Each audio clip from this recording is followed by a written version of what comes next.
selanjutnya kita akan beralih ke pertanyaan kedua, giliran Capres nomor urut 1, Bapak Anies Rashid Baswedan. Untuk itu kami mempersilahkan panelis Bapak Bahrudin untuk mengambil subtema pertanyaan yang ada di dalam wadah. Silakan dibuka.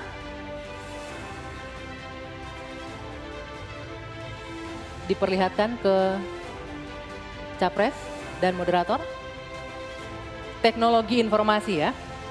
Dan selanjutnya kami undang Bapak Damar Juniarto untuk mengambil undian daftar pertanyaan dari wadah. Silakan dipilih.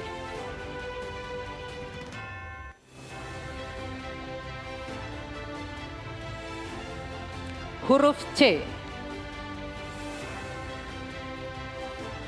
Hadirin sekalian dan juga para calon presiden, posisi amplop dalam kondisi disegel sama sekali. Berikut ini kita akan buka bersama. Sekali kami ingatkan kepada calon presiden untuk mendengarkan secara seksama karena kami hanya akan membacakan pertanyaan selama 1 kali. Pertanyaan untuk calon presiden nomor urut 1 Bapak Anies Rashid Baswedan. Kedaulatan teknologi informasi Indonesia terancam. Impor ponsel tahun 2023 mencapai 30 triliun rupiah. Padahal untuk membangun pabrik ponsel hanya membutuhkan investasi sekitar setengah triliun rupiah. Pertanyaannya Bapak, apa langkah strategis paslon membangun kedaulatan manufaktur telekomunikasi dan teknologi informasi di Indonesia? Waktu Bapak 2 menit dimulai saat Bapak berbicara.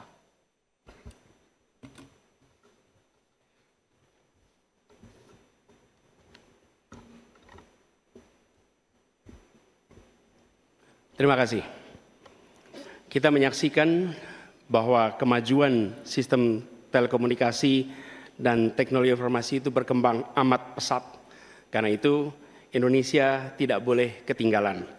Dan gagasan kita adalah 1, peningkatan kualitas manusia dan inovasi di sektor teknologi informasi dengan cara pairing, berpasangan, mendatangkan pakar untuk bisa melakukan alih teknologi bersama-sama. Yang kedua, memprioritaskan investasi yang masuk dalam bentuk investasi padat karya yang didukung dengan perbaikan reformasi birokrasi dan pemberantasan korupsi. Ini akan memberikan lowongan kerja untuk masyarakat lokal. Dan ada 3 aspek fundamental, yaitu akses, kecepatan, keamanan. Yang ini menjadi prioritas. Sehingga dengan cara seperti itu, ketika kita mengundang untuk melakukan investasi, kita akan bisa menyiapkan infrastrukturnya. Hal yang tidak kalah penting terkait dengan pembangunan ini adalah perlindungan atas hak intelektual yang nanti akan terkait dengan industri manufaktur yang terkait di sini. Kami memandang investasi padat modal yang seperti ini, padat karya, akan memungkinkan Indonesia untuk lompat lebih cepat. Demikian jawaban kami. Terima kasih. Masih ada waktu Bapak? Masih ada 33 detik? Cukup di sini. Baik. Ya. Selanjutnya kami berikan kesempatan kepada calon presiden nomor urut 2, Bapak Prabowo Subianto untuk menanggapi jawaban yang disampaikan oleh Bapak Anies Baswedan. Waktu Bapak 1 menit dimulai saat Bapak berbicara. Kalau saya selalu solutif dan tindakan. Kalau memang hanya setengah triliun, perlu kehendak politik. Ya bangun itu pabrik segera.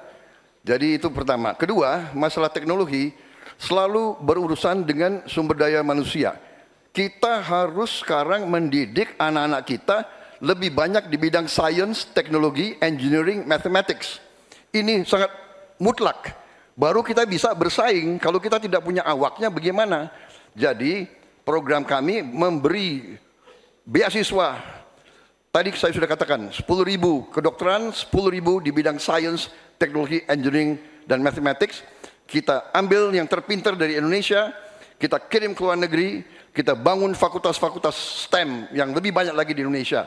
Baru kita rebut teknologi, saudara-saudara. Dan yang penting kehendak politik. Ya bangun pabrik itu. Saya kira itu saja, selesai. Mohon tenang hadirin sekalian. Harap tenang terlebih dahulu. Tolong tenang. Selanjutnya calon presiden nomor urut 3, Bapak Ganjar Pranowo untuk menanggapi atas jawaban yang disampaikan oleh Bapak Anies Rashid Baswedan. Silakan Bapak Ganjar, waktu Bapak 1 menit dimulai saat Bapak berbicara. Kita punya industri swasta untuk gadget. Pabriknya ada di Semarang. Harganya terjangkau, lebih murah. Kalau itu bisa masuk e-katalog kita, sebenarnya kita bisa membantu dia. Atau yang kedua, kita bisa menugaskan kepada PT lain. Kalau nggak salah dulu pernah akan dibuat ini. 1 komputer, 1 laptop seharga maksimum 1 juta. Sayang, kalau ini tidak kita pastikan tanpa penugasan dari pemerintah, maka tidak pernah selesai. Kalau tidak, pilihannya adalah bergandengan tangan dengan industri yang ada di luar, dengan brand-brand internasional, tapi pabriknya di Indonesia. Politik ini kalau kita mau komparasikan, di India pernah dilakukan. Sehingga apa? Transformasi pengetahuannya, teknologinya, semua akan bisa dilakukan dan kita akan mendapatkan nilai tambah. Gen kita akan ditambahkan di situ, kita bisa melakukan tindakan-tindakan untuk mencapai kemandirian, sehingga kalau kemudian kita tidak terlalu bergantung. Waktunya habis. Saatnya calon presiden nomor urut 1, Bapak Anies Rashid Baswedan untuk merespon tanggapan calon presiden nomor urut 2 dan juga nomor urut 3. Silakan Bapak Anies, waktu Bapak 1 menit dimulai saat Bapak berbicara. Tadi saya sampaikan garis besar gagasan untuk kita bisa membangunnya. Ketika sampai kepada kegiatan praktis, maka pendekatannya kolaboratif. Negara adalah regulator dan negara memberikan ekosistem yang sehat. Panggil pelaku yang selama ini terlibat, baik swasta maupun BUMN. Sampaikan ada kebutuhan membangun pabrik telepon seluler. Tanya apa yang dibutuhkan dari negara. Yang dibutuhkan apa? Apakah perizinan? Apakah dana?